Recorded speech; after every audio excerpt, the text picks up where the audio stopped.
Hello and welcome to today's FP Virtual Dialogue, the first in a series of dialogues on U.S. tech regulation and geostrategic competition.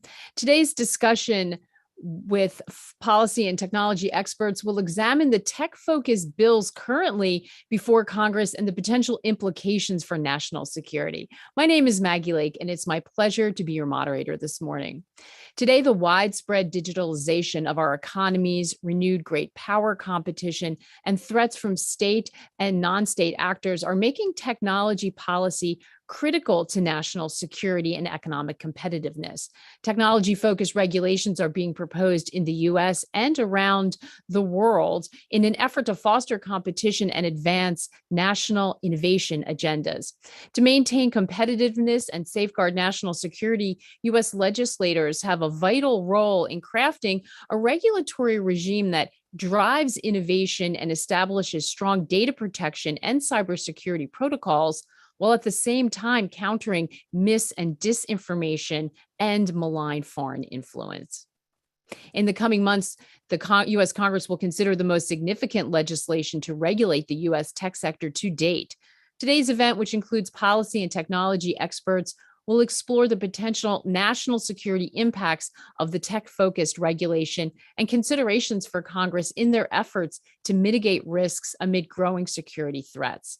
The discussion is underpinned by research from Foreign Policy's in-house research division, FP Analytics, which can be found at our event page.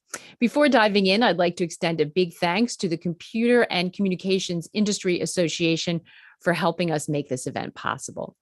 Before we start, we want to be sure we can hear from you, our audience. We have hundreds of people tuned in and watching our live streams on social media. We've reserved a portion of this event for questions from our global audience. Here's how you can write us. If you are on Zoom, click the Q&A button below and submit your questions. Please be sure to tell us your name, organization, and where you're writing from. If you're joining us on the phone or watching live stream, you can email us your questions. The address is events@foreignpolicy.com, and we encourage you to chime in on social media. Be sure to use the hashtag US Tech Regulation. All right, let's get started. I'm honored to begin the program with our first guest, who has a long and distinguished career in diplomacy and national security, Ambassador John Negroponte. The ambassador held government positions abroad and in Washington. He was ambassador to Honduras, Mexico, the Philippines, the United Nations, and Iraq. He served twice on the National Security Council and was the first director of national intelligence under President George W. Bush and Deputy Secretary of State, as well as a number of other esteemed roles. Welcome, Ambassador. Thank you so much for joining us today. You need to take yourself off mute, I think. Sorry about that. Thank you very much. Pleasure to be with you. And we always joke we will get the mute button right one of these days. We all suffer from that. But I think that it's such an important time to get the perspective of somebody with so many years of experience, given, the geopolitical landscape we're operating on, over the last few decades. How has the threat landscape changed? Well, I think a couple of points to make on that. I think the first is that geopolitics and state-to-state relations have moved to the forefront in the hierarchy of threats that our country faces. We went through the initial decade of the century with international terrorism being the top issue. So that's a pretty significant change. And the problems and rivalries with China and Russia have come back with a vengeance, you might say. I suppose the other significant aspect of the threat landscape in the context of our discussion today would be that technological capabilities continue to develop at sort of warp speed, so that what we were looking at back in the 1990s or the early 20th century, those capabilities have now proliferated. More people around the world have access to them. It's just the number of IT and cyber threats out there are incalculably higher than they were when I was more active in the government.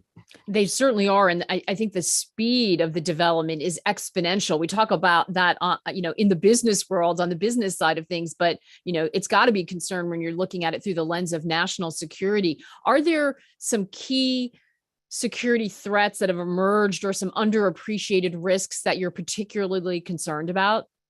Well, I think probably the most significant threat I can think of is complacency. We don't like to think of our IT and internet and related capabilities as presenting some kind of threat or danger to us. And sometimes just developing the discipline that is needed to try to protect yourself, I think, is a very important aspect. And I've noticed that in terms of defense, I mean, we're better at offense than defense, let's put it that way. And I think that we've got to improve our defensive capabilities, both as individuals and as a society.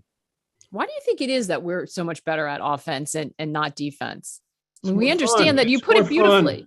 fun. We understand that those terms, right? Yeah. We're all sports fans. We play. We are a competitive nation. Why are we so bad at defense? Well, we give bigger prizes to the successful offense than we do to the defense. I think it's honestly, I said it earlier, it's more fun.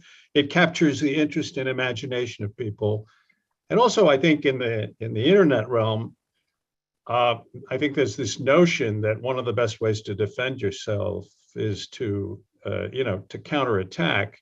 I'm not sure that's right. I really am not. And it may be fraught with a lot of complications and dangers, but I do think that's a mentality that you found out there. I certainly found it when I was director of national intelligence. I think it's so true. And, if defense is working, you don't often see it, right? That's the difficulty. So how do you reward it? It's sort of the underappreciated, tough work that needs to be done, the grind. But that's critical. So last fall, you co-signed a letter to Speaker Pelosi highlighting, the role that Congress should play in helping to drive innovation, advance R&D, bulk up that defense, I assume, to prepare the U.S. for this geostrategic competition, the challenge coming from China and others. And in it, you raised concerns about legislation that was pending, especially around new acquisitions or the breakup of some of the largest tech companies. Can you talk us through your thinking there? Right. No, I'd be happy to. And I guess the first thing I'd say is that big is not bad, or it's not ipso facto bad. And so I think that there's just the whole question of what, because you're a big company, should you become a breakup target or an antitrust target? So that would be one point. I think related to that is that the various proposed bills out there generally would only apply to a handful of United States companies, and in addition to that, they won't apply at all to foreign companies. So this is not just a purely domestic market. Although you sometimes, in reading the laws, you'd think that that's what the drafters believe is the case. But in fact, we're in a global market, and the world's a fairly big bad place when it comes to some of these issues. And we certainly have a lot of adversaries working hard to use these capabilities to our disadvantage. I think the other thing I'd say is there's been a sort of problem of process. This has been handled as an issue pretty strictly from the perspective and the prism of antitrust. And I noticed that it's the Homeland Security or Judicial. No, it's not even Homeland Security. Pardon me. Correction. It's the Judiciary committees that are taking the lead on some of this, and I don't see evidence, and maybe I'm missing it, of much involvement by the national security committees of Congress, whether it's Homeland Security, Intelligence, Foreign Affairs, or others like that. And the second is, I'm not sure that the mechanisms that are contemplated, I read one bill where they talk about a technical sort of committee, support committee for the legislation.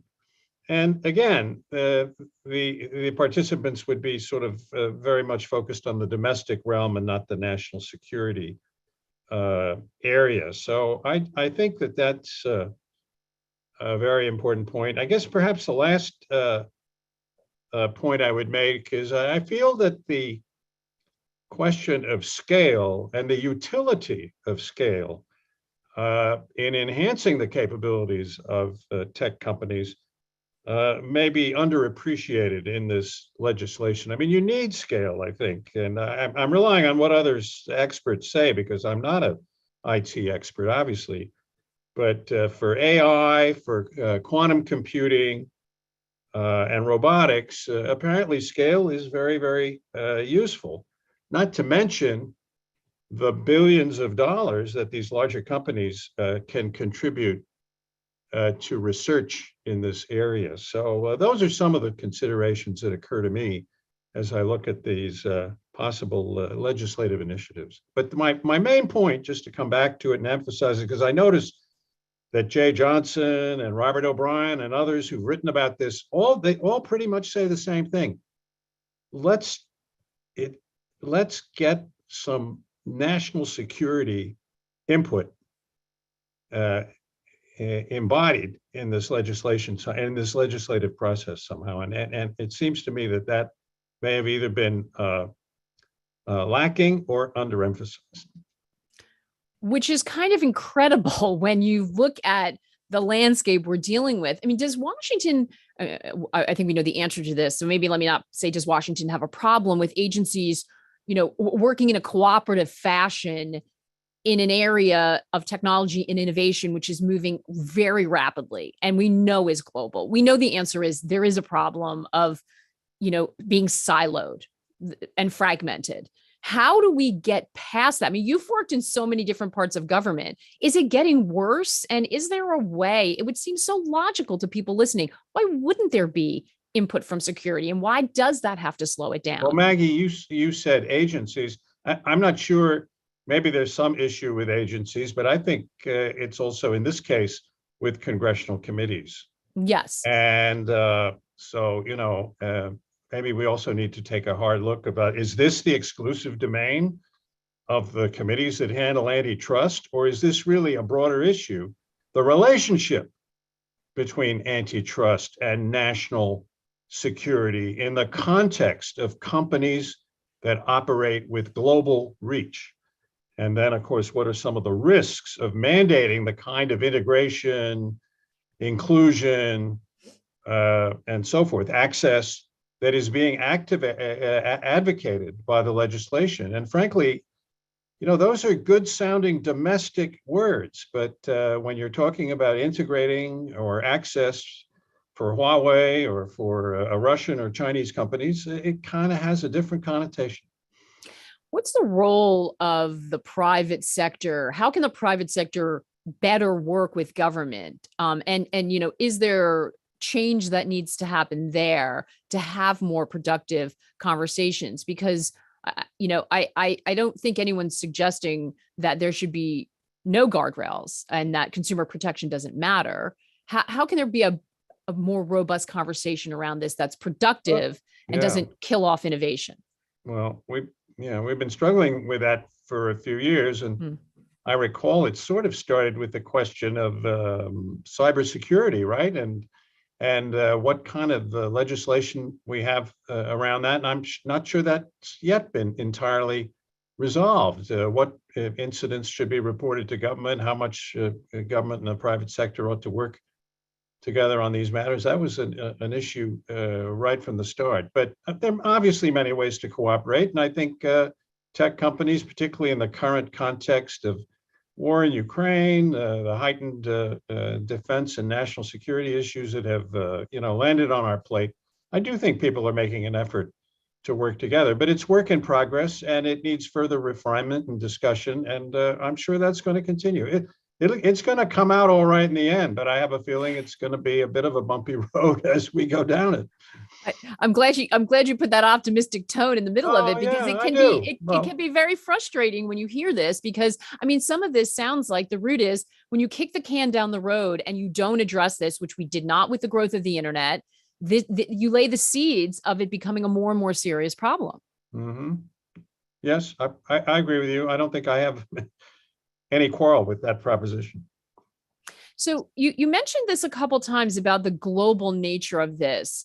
What are the geopolitical dynamics that lawmakers need to consider? Can you explain a little bit more about what you mean about that? In the you mentioned a couple of times, it's not just a domestic issue; it's being viewed as one, but this is really has to be seen through the lens of what's happening globally. What do you mean by that, and what do you see Well, there? what I mean is, first of all, if you think of it only in a domestic context, I think you can mostly think about the internet and IT and so forth as part of our national economic development. That's what it's about, and it's helped propel our economy to unprecedented heights. But if you now shift and think about the international context, it's not only about competition from countries like China and Russia. It's about unfair competition. It's about hostile actions of various kinds. Look at how we're bombarded just about every day with attempts to hack into our different systems. I mean, I personally get a report every day about how many attempts there were to get into my communications, and it's in the hundreds usually. So, if that happens to me, what's happening to people who are sitting behind a screen in, some government agency? So there is some pretty nasty. I mean, you raised it at the beginning, the new threat landscape and geopolitical competition that has come back into the fore. So it's just that you've got to deal with both sets of issues: economic development, fair competition, very important to America's way of doing business and to our the history of corporations here. But then, how do you factor in the fact that when you get beyond our borders, the atmosphere can become quite hostile, and from quite a few countries, not to mention individuals who are just trying to mess things up for us.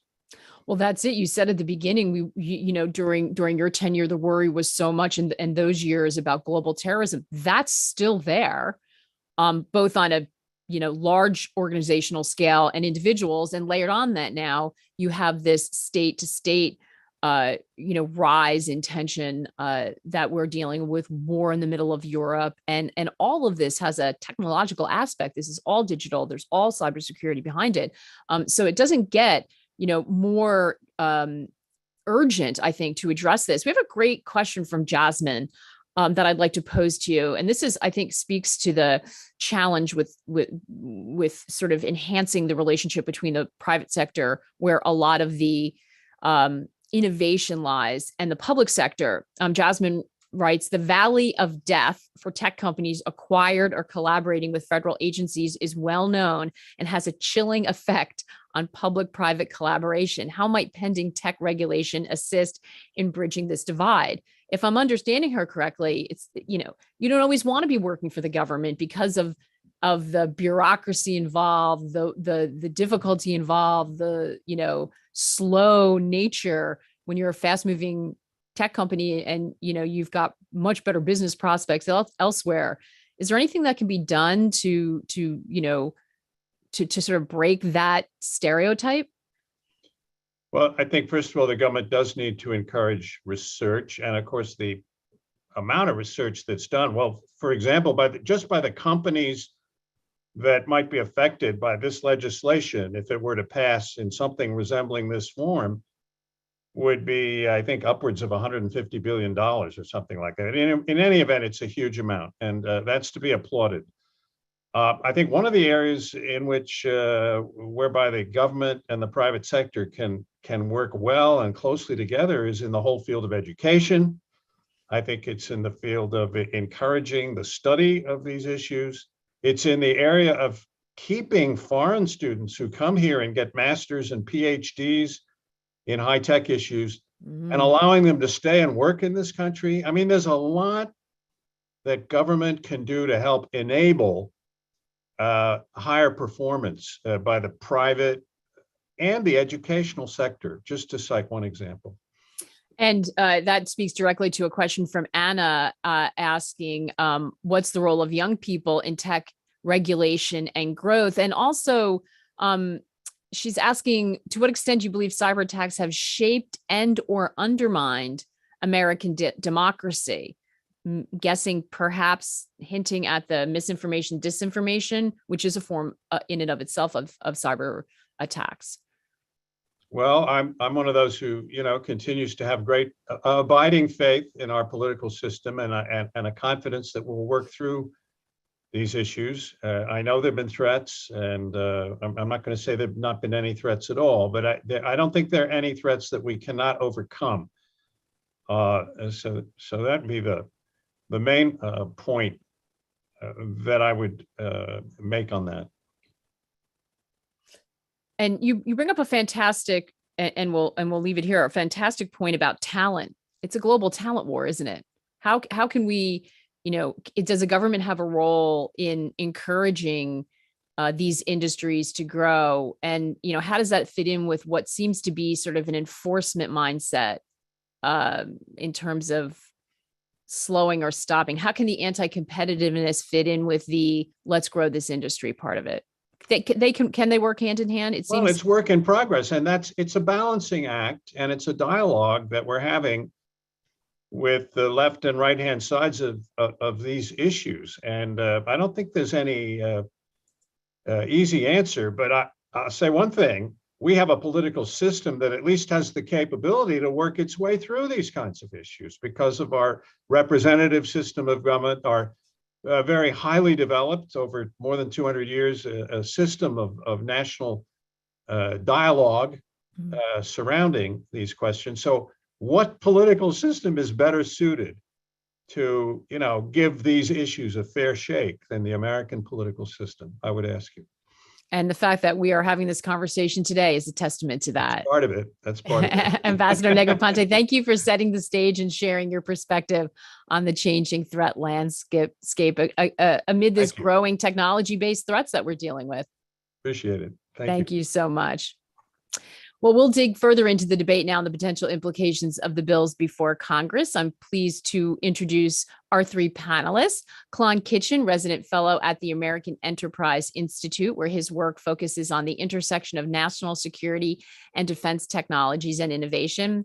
Anna Puglisi, director of biotechnology programs and senior fellow at the Center for Security and Emerging Technology at Georgetown University. Anna has played a prominent role in drafting the recently released U.S. National Counterintelligence Strategy and conducted analysis on global technology developments impacts on U.S. competitiveness and national security. And Ross Schulman, senior policy technologist and senior counsel at New America's Open Technology Institute, where he focuses on emerging technologies, surveillance, and decentralization. A very warm welcome to all of you. Thank you so much for being with us.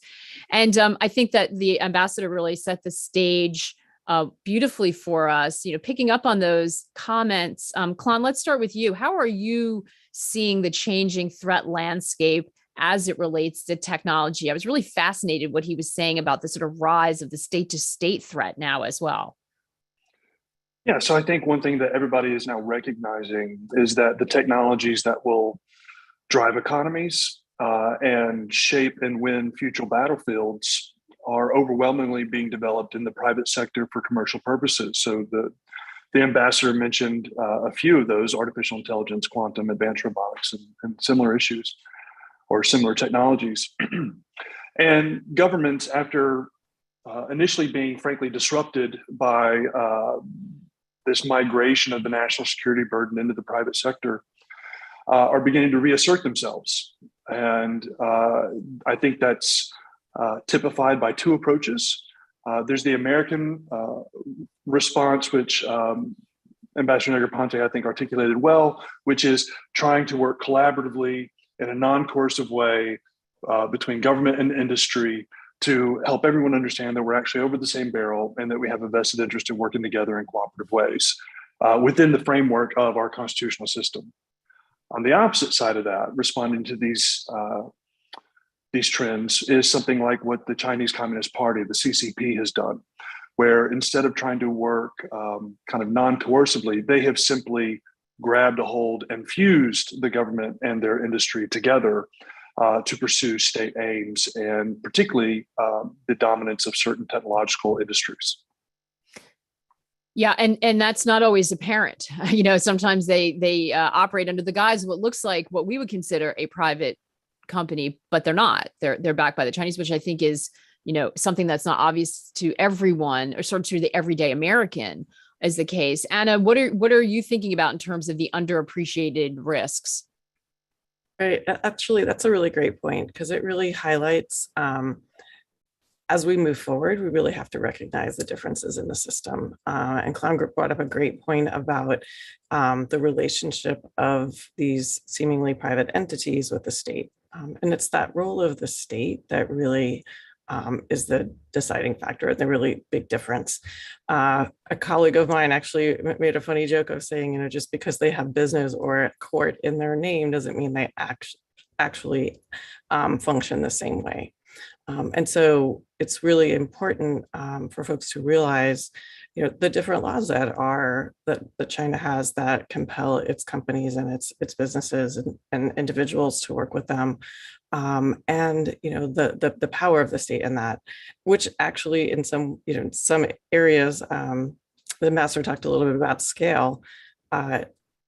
Funding over time has a really big impact on some of these industries, and so it's in some ways not a fair fight.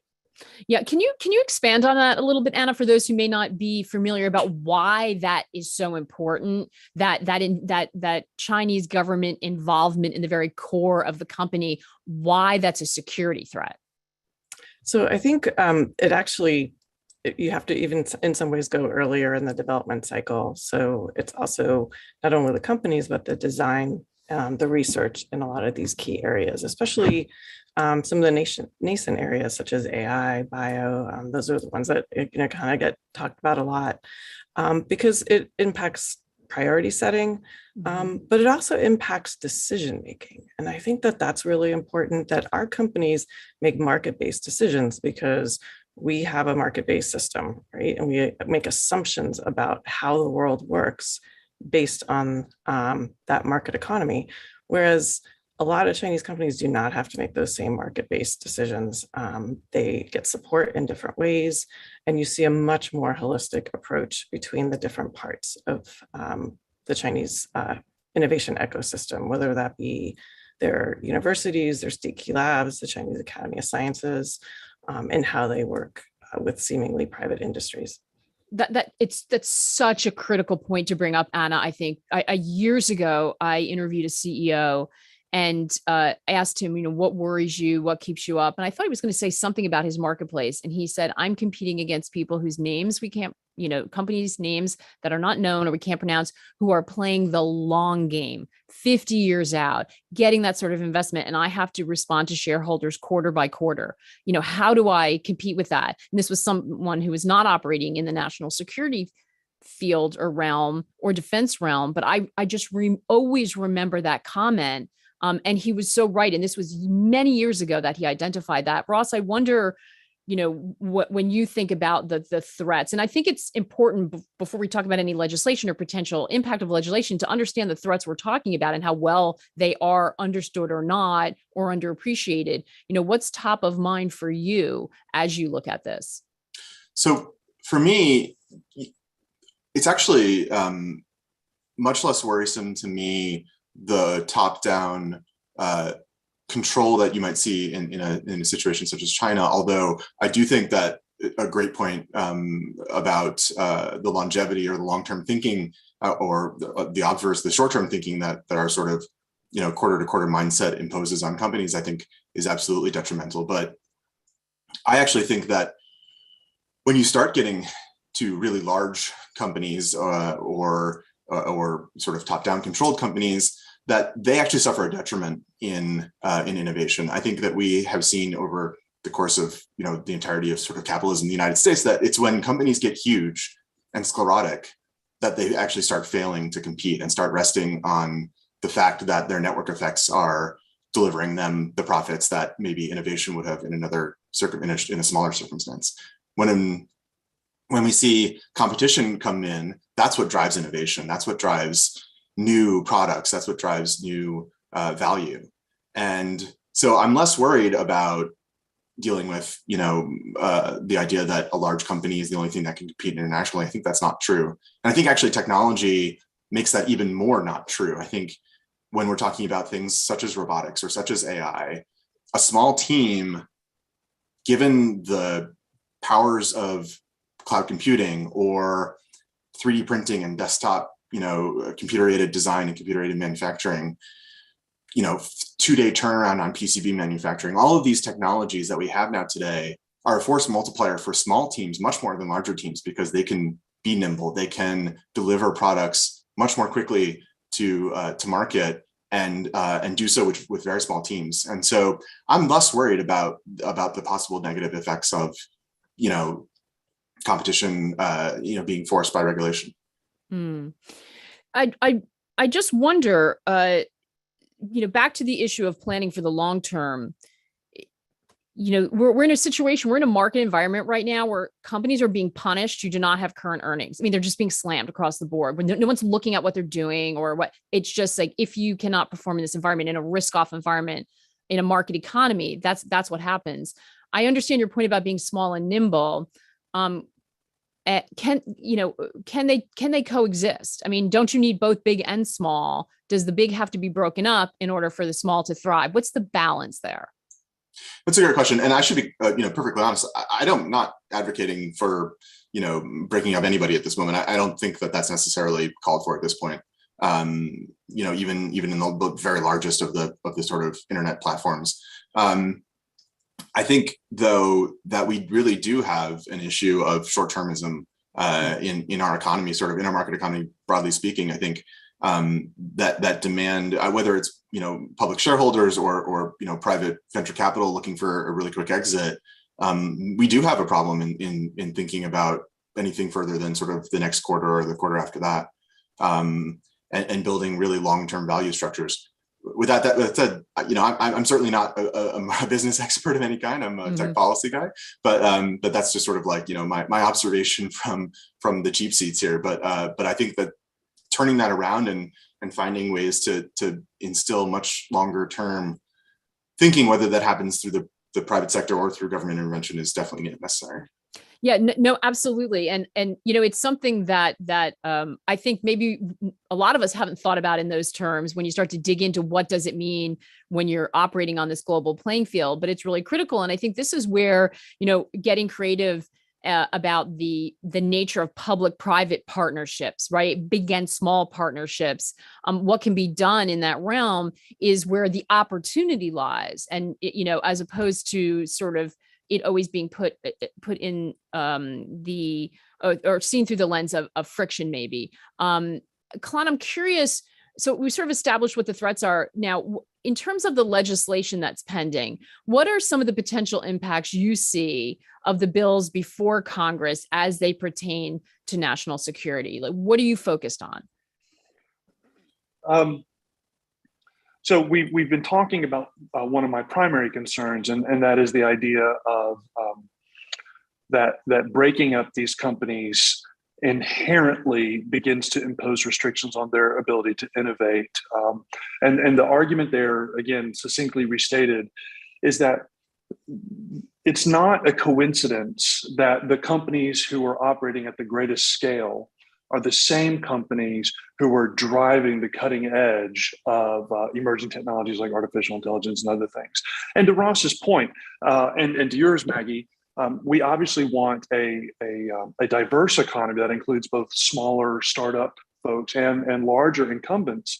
But the reality is, particularly in the tech industry, that the smaller startups are still enabled. They're able to be agile in large part because of some of the underlying capabilities, even data sets, that the larger incumbents provide, right? So everything from cloud computing infrastructure, which is overwhelmingly provided by very large companies, to specialty code language like TensorFlow that's provided by Google, which is allowing all kinds of machine learning startups to do amazing things that they wouldn't have been able to do if they weren't able to take advantage of a skill or a capability like that.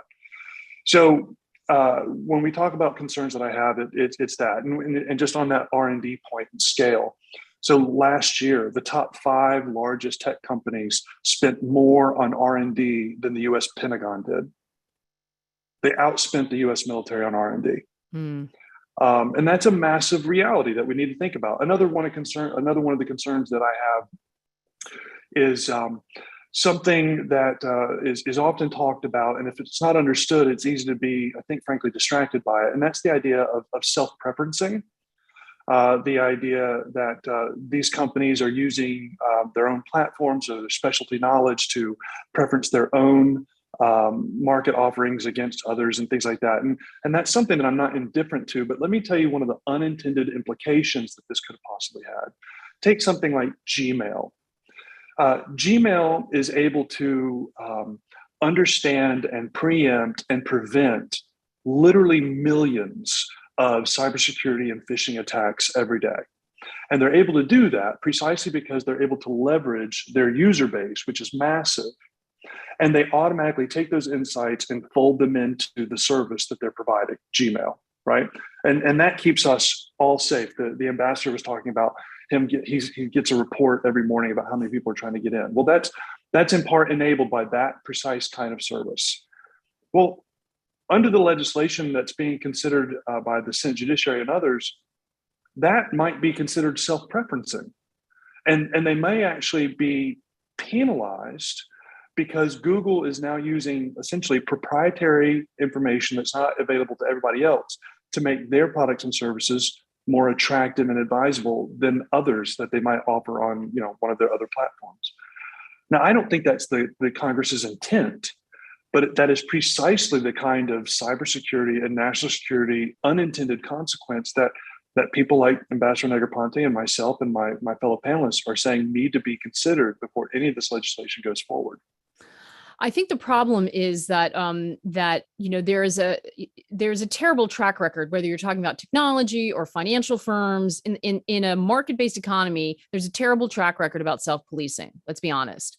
And Anna, I wonder if this conversation is always too binary, right? It's either free competition or we're killing innovation. And I think when you I just spent a whole day yesterday talking about regulation versus innovation. And when you talk to people who are in the weeds on this, they all agree there's a smart way to do it, and guardrails are needed, and rules are needed. In the political process, are we just being too black and white about this? What do we need to understand about the legislation that we can offer protection and innovation, protect innovation at the same time? What about bringing national security voices more into this conversation so there's a more robust conversation? How should we be thinking about this legislation in a smarter way? Yeah, actually, I think that's an excellent point, because a lot of the discussion becomes very, very polarized, right? Very binary, it's all or nothing, because it really hits on some really deeply held beliefs, right? About market economies, about where innovation happens, about the role and place of government and that. And I think one of the, just to pull on some of the comments of my fellow panelists, I think one of the really important things to think about is what part of that development cycle are we talking about with innovation, right? Are we talking about commercialization and the products, or are we talking about those first principles and that, kind of more basic to applied research? Because those are really different in the way that you go about regulating or even fostering. And the whole idea of, okay, where does that happen? And the importance, yes, of those small companies, but where do they get that technology from that they're actually creating products with? And so it's really kind of beginning to really look carefully and closely at those building blocks, and thinking about, okay, yes, maybe with the numbers that we see about who's investing in R&D, but what level of that, or what part of that development cycle? Is it the fire starter that's going to then propel new industries, or is it then taking, those first principles and developing them further? And so I think really kind of digging into that and thinking about those secondary and tertiary impacts of what the legislation is going to do is really important. And to really kind of step back and think about, well, what does success really look like, right? What are we striving for? And how do we create rules-based, laws-based legislation when we're competing against entities and nation states that don't play by the same rules? I think that's a great point. Ross, I want to ask you this, but feel free to punt it if it's not exactly your area of expertise, because I think it's a question coming from the audience, and I think it really speaks to the urgency of this issue. How important will decentralization, what kind of role will that play in national security threats? For example, it's assumed by many that rival states, including Russia, will use aspects of that, maybe cryptocurrencies. This isn't a question about that, but that the decentralized, the exponential speed of development in this area, we're talking about regulating and legislating things that we really understand, while there's this entire universe that's moving up really quickly. Thoughts about that? How will that impact national security issues? Yeah, I mean, this is the curse of working in tech policy in particular, right? Is that just when we think we're sort of getting a handle around whatever was just the newest thing, the next new thing is already sort of cresting above us, right? I spent a lot of time thinking about decentralization, but and broadly speaking, I think it's a great tool, but it is actually literally just that. It is a tool. Some might even say it's not even a tool. It's a pattern of practice, but it can be used just like any other tool for good or for evil. And so, yes, I mean, I think certainly we'll see sort of rogue nations using cryptocurrencies as a funding mechanism to try to get around sanctions or something to that effect. I think the answer there is, as the answer sort of always has been in sanctions, is that controlling the banks is great, but there are other ways to go about enforcing sanctions, and we should be using all of those when it comes to cryptocurrencies and worrying less about sort of the fact that maybe they'll use something other than the U.S. dollar to sort of get around that. On the flip side, I think decentralized tools and decentralized protocols are a great tool that we have as the U.S. to use against these sort of rogue nations. These rogue nations are very oftentimes sort of focused on a top-down attitude. It's very easy for them to say, go to Google or Apple and say, hey, you have to remove this app from your app store because it violates whatever law that we have. And when there's only 2 or 3 maybe entities, that's pretty quick job. But the internet in and of itself, and also the decentralized tools built on top of the internet, are a lot harder to corral, a lot harder to control. China manages with the Great Firewall, but even then, there's ways around that if you know what to do and what you're looking for. And so I think that decentralized tools are some of our best weapons in the sort of information war that the 21st century has brought about. Interesting. Ross, quick follow-up for you. We talk a lot about the sort of difficulty. Another comment from Aaron is about the difficulty of national security innovation, contracting innovation within some of the, Department of Defense or, USAID or national security ventures. Are there examples of public-private sectors working together that are positive? I think it's easy to come up with the ones where it's difficult. Do we have any kind of framework when we're thinking about legislation or thinking about ways to balance that, competition and consumer protection with innovation that we can lean into that serve as good examples? I mean, the internet itself is a great example, going back now to the 60s and 70s, of course. It was a long time ago, but there are certainly other examples as well of great sort of public-private partnerships that have led to sort of world-changing innovation. And so I think I don't know. I wasn't around when the internet was invented yet, but I think DARPA was the sort of vehicle for that, at least at the beginning, but also partnering a lot with educational institutions. And so the universities that formed the very early backbone of the internet were some of the very first kind of nodes on that network, and working with the government and with the national security establishment to create what is today sort of a vital piece of everybody's life. I think it comes from funding in that aspect. Obviously, a lot of the money there came also from the U.S. government, and it comes from just being open to innovation and less concerned perhaps about failure, because when you want to innovate quickly, the first 7 things end up not working. It's the 8th thing that really is the thing that sort of breaks everything open. And so you have to be willing to fail. And I do think that we're a fair bit less willing to fail now, particularly in the internet age when failures are so public.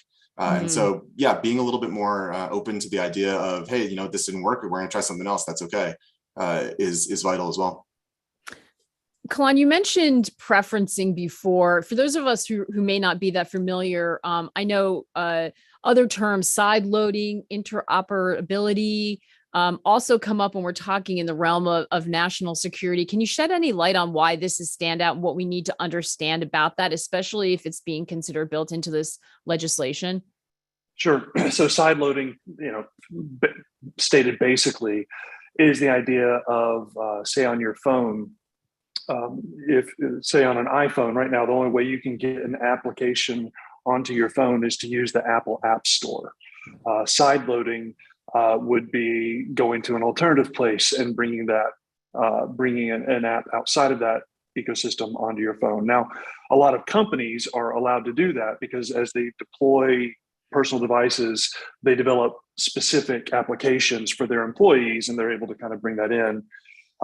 What the legislation would require is that essentially all devices allow that type of side loading.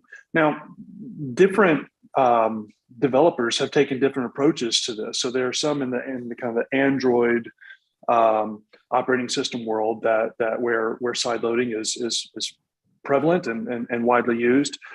Apple has made the decision that it feels like it can protect its users from a cybersecurity perspective more fulsomely, and that they can ensure, frankly, a better user experience by having kind of strict controls on what kind of an app gets into their app stores and ultimately onto devices that they make.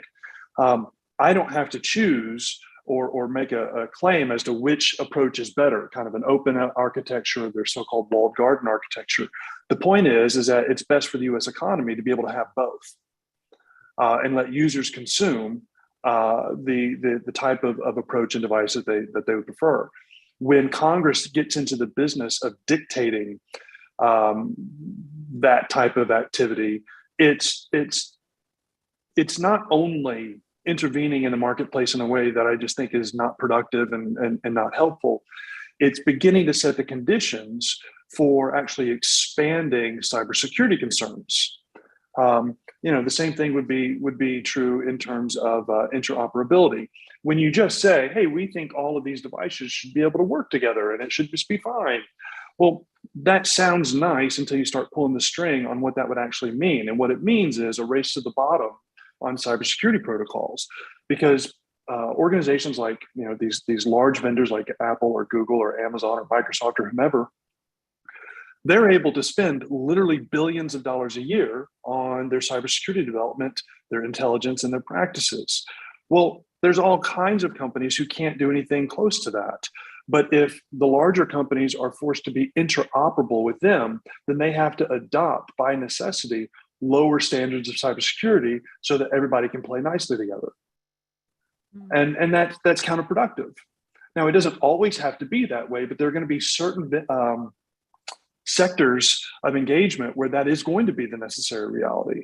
And so these kinds of things are the kinds of, again, unintended implications of what Congress is pursuing. I do not believe that anybody in Congress is intending any of these negative outcomes. I do think that we're in danger of allowing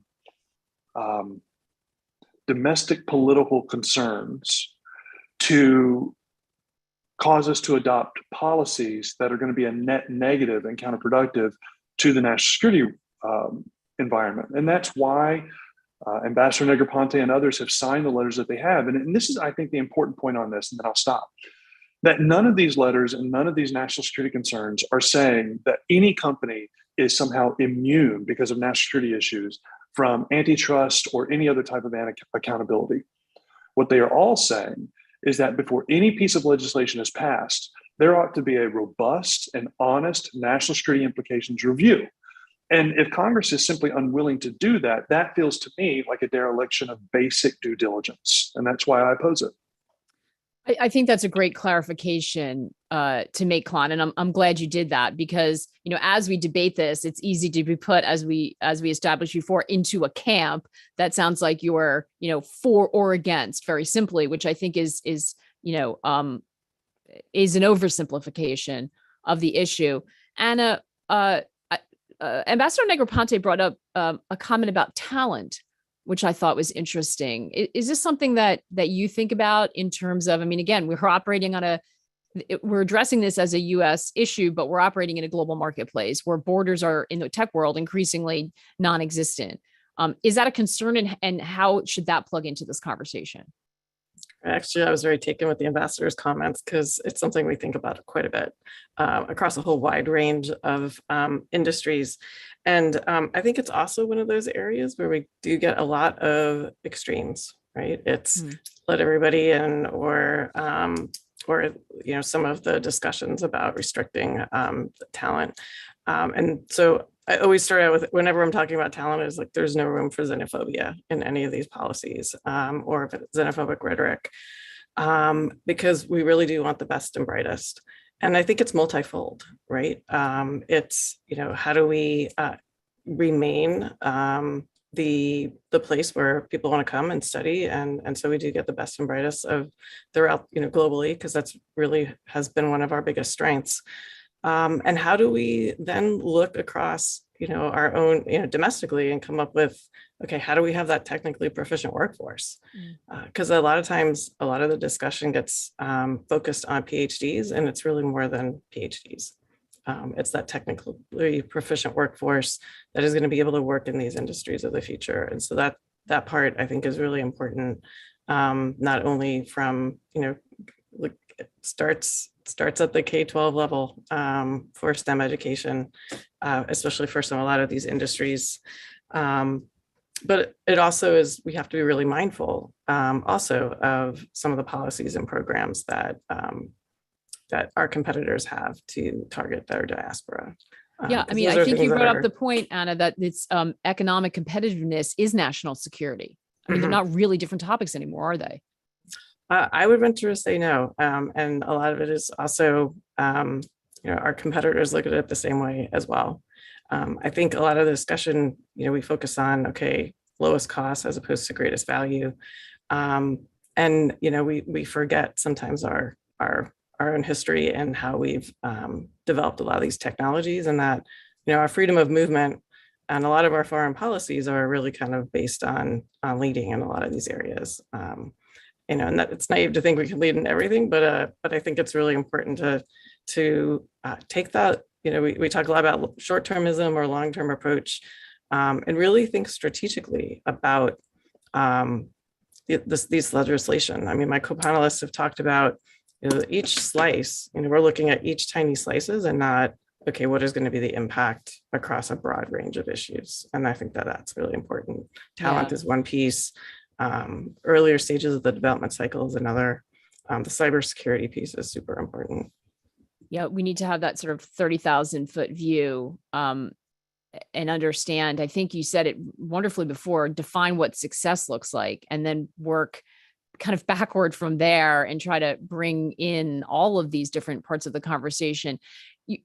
Ross, we're getting a lot of comments, questions related to this. And I think when you're thinking about not only what success looks like, but the genesis of where a lot of this begins, someone responding to another question that was asked with a counter question, do we really think that big companies have done a good job in moderating extreme content? I think a lot of what's happened in the last few years around data, around content, has fueled this concern around big tech and the fact that they need to be somehow held accountable. There's an accountability issue here, I think. Can you speak to that? Do you think that's influencing this? And do we need to resolve part of that in order to, is that influencing this conversation? I think it certainly influences this conversation, yes. Look, I have friends that work in the trust and safety offices of some of the big companies. And I think that simultaneously, they are doing what they can on a very, very difficult question, and at the same time are not doing nearly enough, unfortunately. I think that there's really no question in my mind now that there is a huge problem with I think disinformation, verbal assault, hate speech on these platforms, and that it is causing, well, I mean, it's causing a lot of problems for the users of those platforms. I think it's causing a lot of problems for the platforms themselves, and I think that U.S. society and the U.S. government is not helping much by seemingly to demand wildly contradictory things from these companies, at the same time seeking to, on the one hand, force them to police their the content on their platforms and create a more pleasant, frankly, place, social place, while at the same time berating them around the head and shoulders for any kind of perceived bias toward the right or left, or it's not just political censorship. It's I'm going to jump in. It's not just political. It's also people concerned about, the proliferation of extremism, which is a national security issue as well. Absolutely. No, it has a number of different facets, which again makes it even more complicated to discuss kind of with cool heads on. Yeah. And so yes, there's certainly these platforms are in a difficult position, but at the same time need to do better, unfortunately. Yeah. I guess that's the role, right? What can industry do? Because we hear, it's stifling. If there are efforts to legislate around it, it will, kill innovation, stifle innovation. Can the industry do more to become more proactively engaged, Ross? I think it could. There are efforts underway. There was a number of years ago now, a large meeting that resulted in a document called the Santa Clara Principles. The meeting happened in Santa Clara, so for some reason we tagged the principles with that. Those are, I think, helping. But yeah, I definitely think that there is more that could be done. I think to a large degree, the platforms need to start looking at the most vulnerable of their users as the most important contingents that are in this discussion, and start treating their experience on the platforms as the bellwether for whether or not things are going well, and do what they can to sort of ignore as much as possible the sort of chattering classes that will, without actually having been harmed much in any material way, start yelling at them for perceived censorship or something along those lines. Well, listen, these are complex topics, but they urgently need to be addressed. And I thank you all for your really thoughtful insights. It's a lot to tackle in an hour conversation. We got to some of our questions, not all of them, but we're going to continue to come back to this issue. And thank you all for the hard work that you're putting into making sure that we have a nuanced, really important conversation around this, because it's going to have huge implications. So Ross, Anna, Klan, and of course, Ambassador Negroponte, thank you all so much for being with us. Well, today's conversation, I hope you found illuminating and informative. As I said, we just scratched the surface. They are complex issues. They're not going away. So we are going to continue to, talk about the trade-offs and nuances of tech policies as they relate to national security. If you have not yet had the opportunity, please check out FP's analytics issue brief on this important topic, which is available on our events website. And join us again on June 23rd for the second virtual dialogue in this series, which is going to focus on something that we did touch on today, economic competitiveness. So very much looking forward to that conversation.